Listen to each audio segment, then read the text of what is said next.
Hai rekan-rekan, selamat datang di Persona Channel Test, dan di video kali ini saya akan memberikan materi dan juga latihan soal sebagai gambaran teman-teman nanti pada saat pelaksanaan SKB CPNS ataupun P3K kompetensi teknis. Dan di video ini kita fokus ke formasi penerjemah ahli pertama.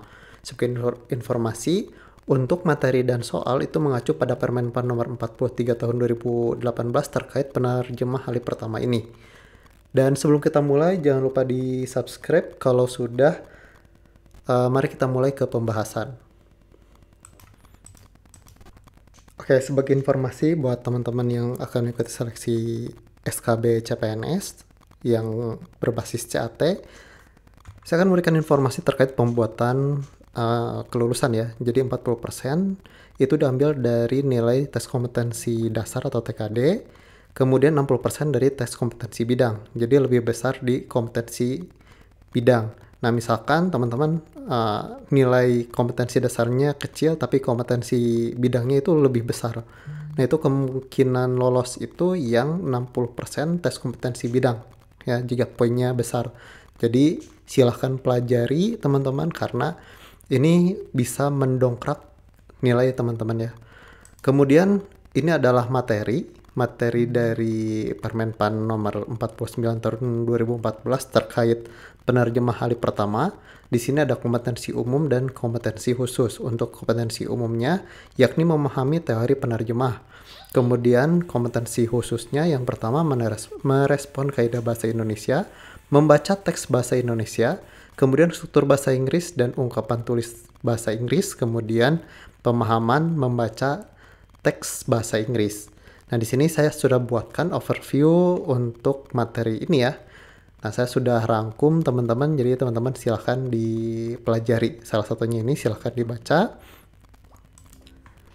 Oke, ini adalah materinya ya. Teman-teman silahkan pause dan baca ya. Kemudian selanjutnya kita masuk ke soal teknis P3K ataupun SKB CPNS.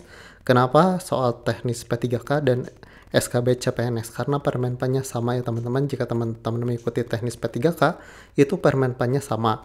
Maupun yang SKB CPNS itu sama. Permenpannya sama dan materi pokoknya sama. Kecuali teman-teman beda formasi ya, formasi jabatan. Misalkan bukan penerjemah ahli pertama, tapi penerjemah ahli muda, itu baru beda soalnya. Kemudian penerjemah pemula juga beda. Nah, ini dikhususkan untuk penerjemah ahli pertama. Kemudian materi soal di video ini ya, itu mengacu pada Permenpan RB nomor 49 ya, terkait tugas pokok, hasil kerja dan uraian tugas jabatan fungsional penerjemah. Jadi saya ambil dari tupoksi ya, lebih spesifik ke tupoksi. Di sini berdasarkan pasal 7 ayat 1 yakni tupoksinya menerima penerjemah mempunyai tugas pokok melakukan kegiatan penerjemah tulis, penerjemah lisan,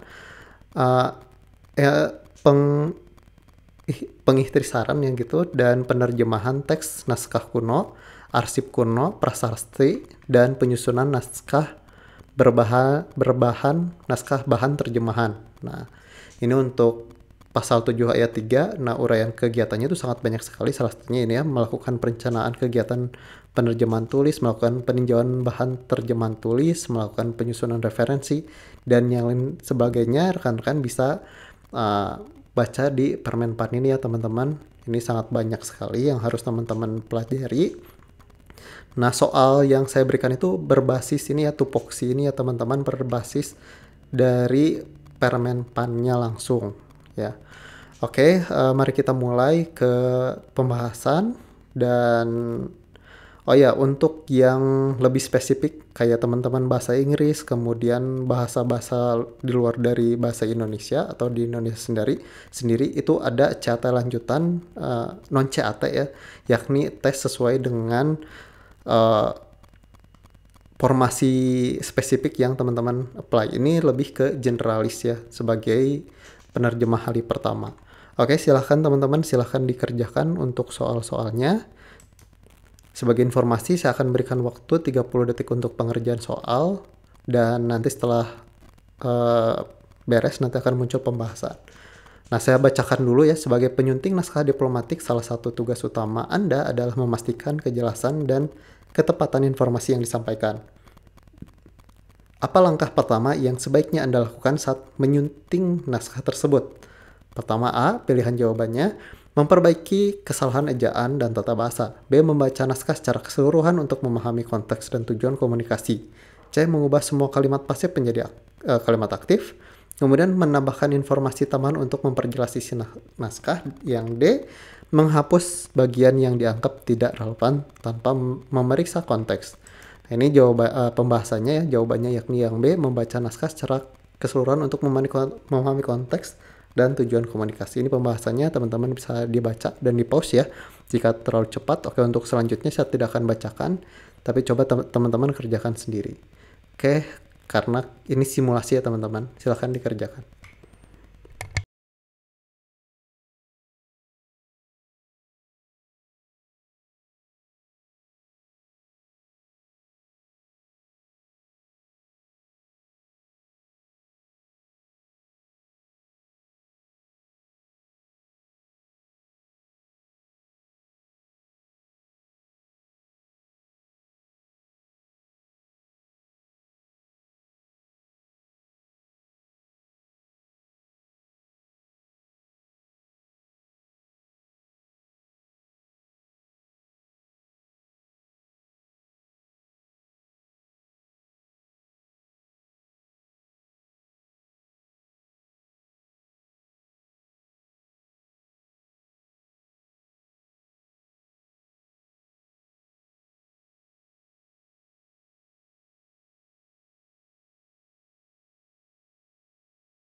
Oke, silahkan tulis jawaban rekan-rekan di kolom komentar beserta alasannya. Kemudian teman-teman jika ingin full soalnya dan juga materi, silahkan cek linknya di deskripsi ya teman-teman.